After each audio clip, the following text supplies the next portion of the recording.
The Greeks had the maxim, know thyself. How do we come to know ourselves in terms of our personalities and, more importantly, potential? Well, one of the first ways to come to know yourself is to understand that you don't. You know, you can learn to kind of watch yourself like you're watching a stranger, but you have to adopt a position. It's a position of radical humility, I would say. Humility in two senses. So one sense would be the humility of recognizing your ignorance. So you have to understand that you don't know who you are. And that's not easy to understand because you think you know. But then, you remember you can't control yourself very well. You're not very disciplined. You're full of flaws. Maybe you don't know yourself as well as you think. But it's hard to get low enough to understand how deeply it is the case that you are ignorant about who you are. Now, there's an upside to that too, which also is that you're also ignorant about who you could be. And so the discovery of that, is some reward for the horror of determining who you actually are. And then I would say, well, then you watch yourself. You watch yourself like you're watching a stranger. You watch what you say and you listen. And you think, well, what sort of person would say that? And how am I reacting emotionally when I'm communicating in that manner? Is that making me feel stronger or weaker? Is it filling me with shame? Is it helping my confidence? Am I laying out a lie? Am I deceiving myself and other people? Am I adopting this personality at parties that is designed to impress and to amuse, and it comes across as nothing but self-centered narcissism? What are my dark fantasies? What are my aggressive fantasies? What is it that I'm willing to do? What am I interested in so that I'll spontaneously pursue it? What do I procrastinate about and why? What am I unwilling to do? What do I think is good? What do I congratulate myself for accomplishing? And what do I berate myself for failing to confront and to implement? Those are all incredibly complicated questions, and you don't know the answers to them. So that's a start. And then in terms of potential, well, you'll discover a little bit more about your potential as you discover who you are, especially the darker parts of yourself, because then you discover your potential for mayhem. There's some real utility in that. It's actually something that strengthens you, because the first thing that a realization like that can in fact produce is the ambition to incorporate that dangerousness into a higher order personality. And that can make you implacable. That can make you someone who can say no when you need to say no.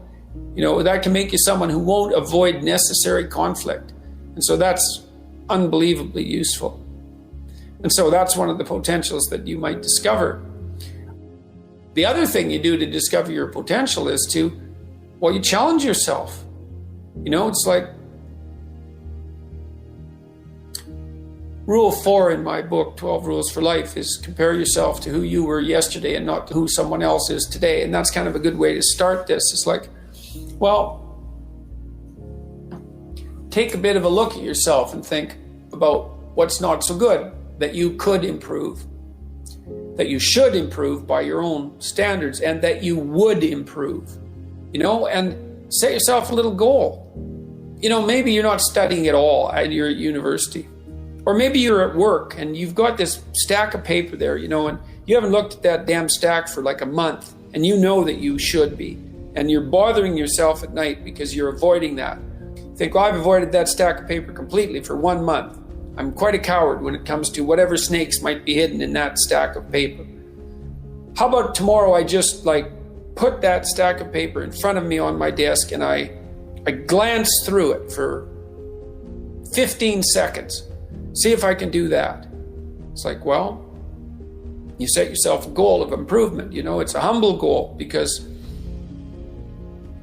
really, are you such a coward that the best that you can bloody well manage after a month of avoidance is 15 seconds of exposure to a stack of paper? It could easily be. You've been avoiding it. You're obviously afraid of it. And so the situation could be that dismal and dire. And you might think, well, geez, it's no balm to my ego. It's not fostering the strength of my ego to recognizing myself someone who could only withstand 15 seconds of exposure to that thing I'm afraid of. And so that's a form of humility too. It's like there's things you could do to improve, and you know what they are. And there's small steps that you could take, that you might take, that would put you in that direction. And then the question is, are you big enough to take those small steps? You know, are you capable of grappling with the fact that you're fundamentally flawed to the point where you have to break things down into almost childlike steps in order to manage them? And the answer to that is, yeah, you are. And that's the lot of, I don't know if it's the lot of everyone. Most people have things they avoid, you know, and they're afraid of. So I would say to some degree, it's the lot of everyone.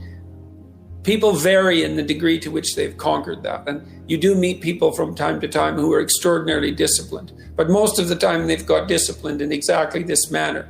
It's through slow incremental improvement. And then you challenge yourself. It's like, well, could I do this? That would be better. Then you find out, and then you think, well, is there something slightly larger and more challenging that I could do that would be better? And you try it and you find out. And as you try it and you find out, generally you get better at it, and you can take on larger and larger challenges. You know, you take responsibility for yourself. That's part of standing up straight with your shoulders back. It's like, take on the world, man, but only at the level that you can manage. You know, when you're ignorant and biased and deeply flawed and immature, it's where everyone starts.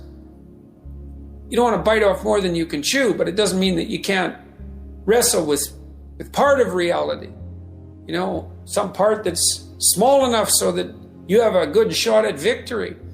And to put yourself together, the first steps towards that is to allow yourself to be a fool, right? It's because you don't know what you're doing. You have to admit that. And there's going to be a loss of ego or destruction of ego, arrogant ego that necessarily accompanies that. But you need the loss of that arrogant ego, because it's precisely what's interfering with your movement forward. You know, it's part of the adversarial process, mythologically speaking, that stops moral progress. You're too proud of who you think you are to notice what you're like so that you could change properly. You don't want to sacrifice that part of yourself. It's probably associated with some delusion that helps you maintain a positive, although very fragile self-image, you know, in the absence of genuine effort. It's not to be recommended. You know yourself by watching and paying attention. It's watching like you're a snake.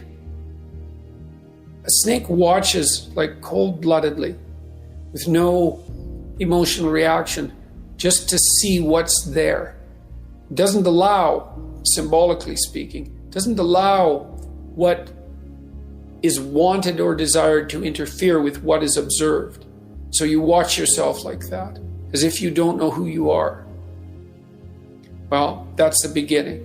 And then you challenge yourself continually to see how far past yesterday you can push today and tomorrow, and to continually experiment with expanding the domains not only of your competence, but of your ability to increase that competence. And the upper limit to that is proportional to the moral effort that you put into it. The more that's guided by the highest of all possible visions, right? The alliance with the highest of all possible conceivable good. And the more it's accompanied by truth in speech and action, the more you will develop your potential. And you also, I suppose, have to be willing to undertake that as an adventure, because it's a hell of a thing to bear that kind of responsibility.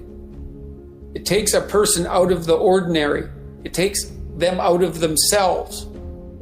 And there's an alienation and an isolation that goes along with that, and a great sorrow, all of that together.